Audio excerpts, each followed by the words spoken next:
What men wish women would know about feminine energy: you can't fake feminine energy.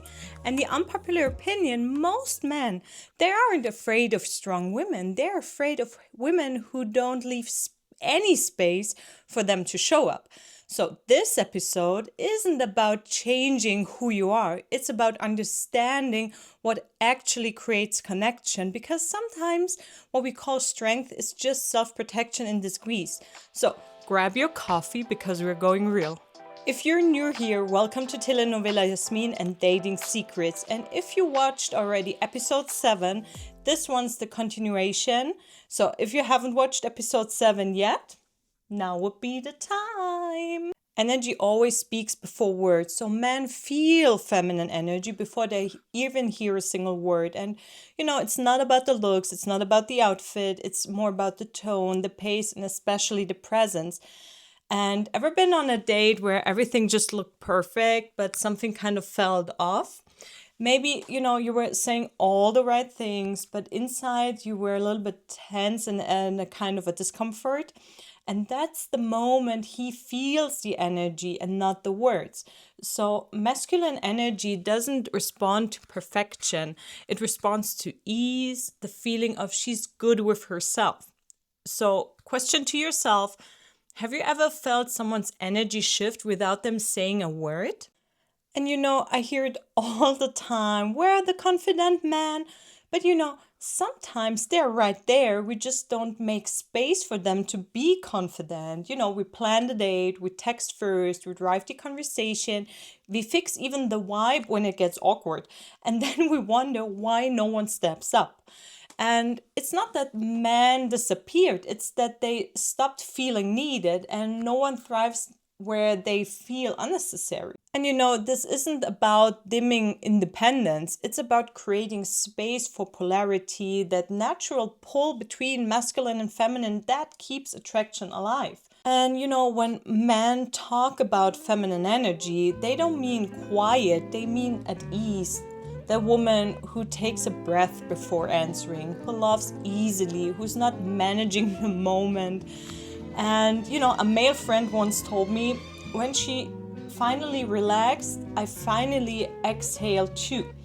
So I think that's it. It's just a nervous system ink, it's safety and not performance.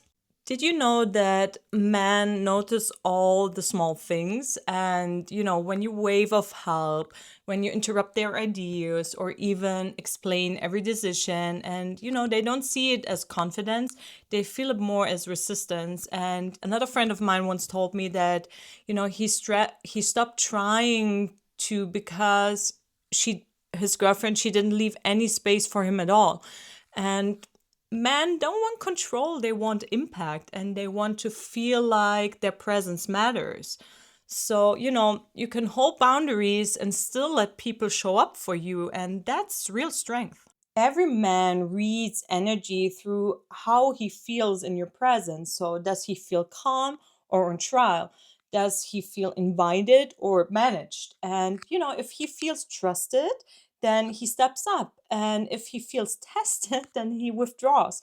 So, when we stop over functioning, men start leading naturally. So let's make this real. A while ago, I was rushing to dinner, like bag, phone, jacket, everything in my hand. And the guy I was meeting, he reached out and said, "Let me take that for you." And I instinctively, I said, "No, no, no, I've got it. It's okay." And he smiled. And you know what he said? He said, "I know you've got it. I just wanted to." And that line right there stopped me. And I was like, okay, he's right. I don't, I mean, I didn't need help. I just didn't know how to receive it anymore. And that night, I let him hold the door, I let him choose the food, I let him walk me to the car. Not because I couldn't, it's finally was the feeling that I could let him. And for the first time in a very long time, the evening for me felt at ease. If you want to practice this, then let's try this. Pause before answering. Say thank you when someone offers your help, even for the smallest things. Let a moment of silence exist before you rush to fill the silence. And That's pause. It's more the space where polarity grows, and feminine energy doesn't demand, it invites, and it doesn't chase, it receives. And and that's what men feel first. So let me share with you some questions that I asked myself, especially after this date. And I do love to sometimes write them down. And here, where am I mistaking independence for safety? When do I confuse intensity with intimacy? That's also a very good one to, like, really know what means intensity and what means intimacy, because these are two different kind of views.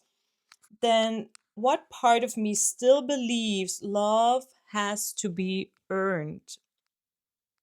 Yep. Then where do I lead from fear instead of softness? Because I think sometimes we're so scared and do have a lot of anxieties, and we just don't know that we have them. And to really figure them out and really kind of like get over them supports and helps here. Um then another good thing, because at some point when you have your boundaries and you hold on to them, then when do I protect my peace so much that I block connection? It's also a good one. Boundaries, I mean, I'm all for boundaries, but when they're too strong, it's always the balance in between. So, men feel feminine energy before they see it, and they remember how peaceful they felt around it a long, long, long time after the conversation or the date ends. So, this isn't about being smaller, it's about being present and having a soft power and not a passive energy. And when we go back to, if episode 7 was about the standards, then this episode here, 8, is about space, the energy that lets love, respect, and attraction actually breathe. So drop in the comments, where in your life could you create a little more space? And this is a very short episode because there are two other coming that are like rounding this whole topic up, and I'm so so so so so curious what you're gonna say and if you're gonna love them. So until then, ciao ciao.